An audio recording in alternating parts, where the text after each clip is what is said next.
దళిత యువకుడిపై జరిగిన దాడిపై దళిత సంఘాలు భగ్గుమన్నాయి. దాడికి నిరసనగా దళిత సంఘాల ఐక్యవేదిక ఆధ్వర్యంలో ఆదిలాబాద్ పట్టణంలోని కొమరం భీం చౌరస్తాలో రాస్తారోకో చేపట్టాయి. దోషులు వెంటనే అరెస్టు చేసి కఠినంగా శిక్షించాలని డిమాండ్ చేశారు. వి వాంట్ జస్టిస్ అంటూ నినాదాలతో హోరెత్తించారు.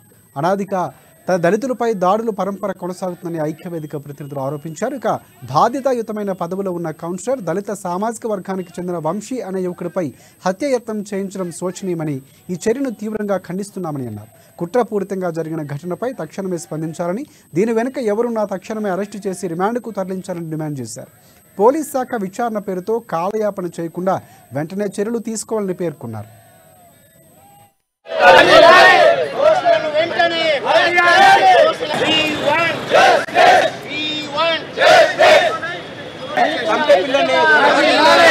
మొన్న 18 తారీఖు మరి మావల సమీపంలో ఒక దుర్మార్గంగా ఒక కౌన్సిలర్ అయినటువంటి రఘుపతి గారు ఒక దళిత సామాజిక వర్గానికి సంబంధించిన వంశీ అనేటటువంటి అబ్బాయిని చంపించే ప్రయత్నం చేయడం అనేది ఇవాళ తెలంగాణ రాష్ట్రం అంతా కూడా తీవ్రంగా ఖండిస్తున్నదని చెప్పేసి తెలియజేస్తా ఉన్నాను మిత్రులారా.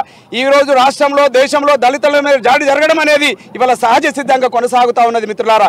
మరి దీని వెనుక ఉన్నటువంటి ఎవరైనా కానీ రాజకీయ నాయకులు కానీ మంత్రులు కానీ ఎమ్మెల్యేలు కానీ వాటెవ్వరిని కూడా లెక్క చేయకుండా వెంటనే రఘుపతిని అరెస్ట్ చేయాలని చెప్పేసి ఈ రోజు దళిత ఐక్య సంఘాల వేదిక నుంచి డిమాండ్ చేస్తా ఉన్నాను మిత్రులారా. ఇవాళ పోలీస్ శాఖను కూడా డిమాండ్ చేస్తా ఉన్నాం ఈ వేదిక నుంచి. తప్పనిసరిగా ఎవరైతే ఏవని నిందితున్నారో మరి ఈ దళితుల మీద దాడి చేసినప్పుడు, మరి చంపే ప్రయత్నం చేసినప్పుడు, ఒక కుట్ర పూరితంగా చేసినప్పుడు వెంటనే అరెస్ట్ చేయకుండా మరి విచారణ పేరు మీద కాలయాపన చేస్తున్నారు మిత్రులారా. మరి కాలయాపన ఆపి ఎవరైతే ఏవని నిందితున్నారో మరి స్థానిక కౌన్సిలర్ ఎవరైతే ఉన్నారో వాళ్ళని వెంటనే అరెస్ట్ చేయాలని చెప్పేసి మరి ప్రజాస్వామ్యవాదులు, అంబేద్కర్ వాదులు, మరి మానవతావాదులు అందరూ కూడా కలిసి ఈ రోజు రాష్ట్ర వ్యాప్తంగా జిల్లా వ్యాప్తంగా ఉద్యమాలు చేసినా సరే ఖచ్చితంగా అరెస్ట్ అయ్యేంత వరకు ఇవాళ 307 కూడా బుక్ చేయడం జరిగింది. ఇవాళ SC/ST అట్రాసిటీ కేసు బుక్ చేయడం జరిగింది.